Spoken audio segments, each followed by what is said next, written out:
കേരളത്തെ ഇളക്കിമറിച്ച പേരാമ്പ്രയിലെ അനൗൺസ്മെന്റ് വിവാദത്തിൽ LDFന് ആശ്വാസം. മാതൃകാ പെരുമാറ്റച്ചട്ട ലംഘനം നടന്നിട്ടില്ല എന്ന് ജില്ലാ കളക്ടർ വ്യക്തമാക്കി. വിവാദ പ്രസംഗവുമായി ബന്ധപ്പെട്ടുള്ള പരാതിയിൽ ഇന്ന് LDF സ്ഥാനാർത്ഥി വിശദീകരണം നൽകിയിരുന്നു. UDF മതം പറഞ്ഞ് വോട്ട് പിടിക്കുന്നുവെന്ന് ചൂണ്ടിക്കാട്ടി LDF നൽകിയ പരാതിയിൽ UDF സ്ഥാനാർത്ഥി ഇന്ന് തെരഞ്ഞെടുപ്പ് കമ്മീഷന് മറുപടി നൽകും. പേരാമ്പ്ര LDF സ്ഥാനാർത്ഥി തെരഞ്ഞെടുപ്പ് ചട്ടങ്ങൾ ലംഘിച്ചു എന്നാരോപിച്ചുള്ള പരാതിയാണ് ജില്ലാ കളക്ടറും വരണാധികാരിയുമായ സ്നേഹിൽ കുമാർ തള്ളിയത്. വിശദമായ പരിശോധനയ്ക്ക് ശേഷമാണ് ഈ തെരഞ്ഞെടുപ്പിലെ പ്രധാന ചർച്ചാ വിഷയങ്ങളിലൊന്നിൽ കഴമ്പില്ലെന്ന് കളക്ടർ അറിയിച്ചത്. അനൗൺസ്മെന്റിന്റെ കാര്യത്തിലൊക്കെ അങ്ങനെ ഉണ്ടായി എന്നാണ് അതിനകത്ത് പറയുന്നത്. ഞാനങ്ങനെ ചട്ടലംഘന സ്ഥാനാർത്ഥി എന്നുള്ള നിലയ്ക്ക് നടത്തിയിട്ടില്ല. അതുകൊണ്ട് എനിക്ക് പറയാനുള്ള കാര്യങ്ങൾ ഞാൻ ഇലക്ഷൻ കമ്മീഷന്റെ മുമ്പാകെ പറഞ്ഞിട്ടുണ്ട്. ഫ്ലൈയിങ് സ്ക്വാഡ് നടത്തിയ പരിശോധനയിൽ ചട്ടലംഘനം നടത്തിയതായി കണ്ടെത്തിയിട്ടില്ല. പരാതിയിൽ TP രാമകൃഷ്ണൻ നൽകിയ വിശദീകരണം കൂടി പരിശോധിച്ച ശേഷമാണ് കളക്ടർ തീരുമാനമെടുത്തത്. ചട്ടലംഘനം നടത്തിയിട്ടില്ലെന്ന് പേരാമ്പ്രയിലെ LDF സ്ഥാനാർത്ഥി കൂടിയായ TP രാമകൃഷ്ണൻ നൽകിയ മറുപടിയിൽ വ്യക്തമാക്കുന്നു. അനൗൺസ്മെന്റിന് ഉപയോഗിക്കുന്ന വാഹനങ്ങളുടെ നമ്പർ ഉൾപ്പെടെ പങ്കുവച്ചാണ് മറുപടി നൽകിയത്. വിഷയവുമായി ബന്ധപ്പെട്ട് തനിക്കെതിരെ രൂക്ഷമായ സൈബർ ആക്രമണം നടക്കുന്നതായും TP രാമകൃഷ്ണൻ പ്രതികരിച്ചു.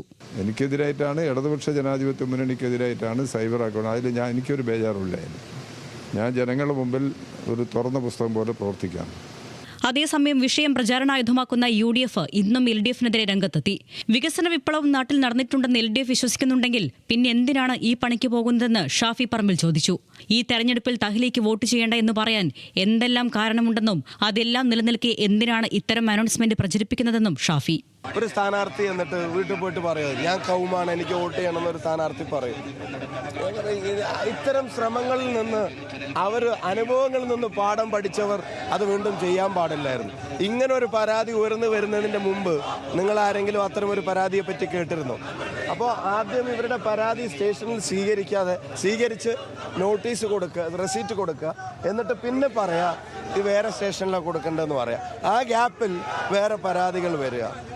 UDF സ്ഥാനാർത്ഥി ഫാത്തിമ തഹ്ലിയ മതം പറഞ്ഞ് വോട്ട് തേടുകയാണെന്ന LDFന്റെ പരാതിയിൽ തഹ്ലിയ ഇന്ന് തെരഞ്ഞെടുപ്പ് കമ്മീഷന് മറുപടി നൽകും. ഇടതുമുന്നണി ചെയ്ത തെറ്റിന് താനാണ് മറുപടി നൽകുന്നതെന്നും കഴിഞ്ഞ ദിവസങ്ങളിലും ആ ഓഡിയോ പ്രചരിപ്പിച്ചുവെന്നും ഫാത്തിമ തഹ്ലിയ ആരോപിച്ചു. അവർ ചെയ്ത തെറ്റിന് ഞാനാണ് മറുപടി പറയുന്നത്. ഇനി നേരത്തെ ഞാൻ പറയുന്നത് ഈ നാടിൻ്റെ വികസന മുരടിപ്പാണ് എന്നെ സംബന്ധിച്ചിടത്തോളം ചർച്ചാ വിഷയം. അതാണ് സംസാരിക്കാൻ ആഗ്രഹിക്കുന്നത്. അവർ തന്നെ പറഞ്ഞതാണ് ആദ്യഘട്ടത്തിൽ അവരുടെ വാഹനമല്ല, പിന്നീട് അവരുടെ വാഹനമാണെന്ന് പറഞ്ഞു. ആ വാഹനത്തിൽ നിന്നാണ് റെക്കോർഡഡ് ഓഡിയോ വരുന്നത്. വോട്ടർമാർ പോളിംഗ് ബൂത്തിലെത്താൻ മണിക്കൂറുകൾ മാത്രം അവശേഷിക്കെ പേരാമ്പ്രയിൽ അനൗൺസ്മെന്റ് വിവാദം പ്രധാന ചർച്ചാ വിഷയമാണ്. ന്യൂസ് മലയാളം, കോഴിക്കോട്.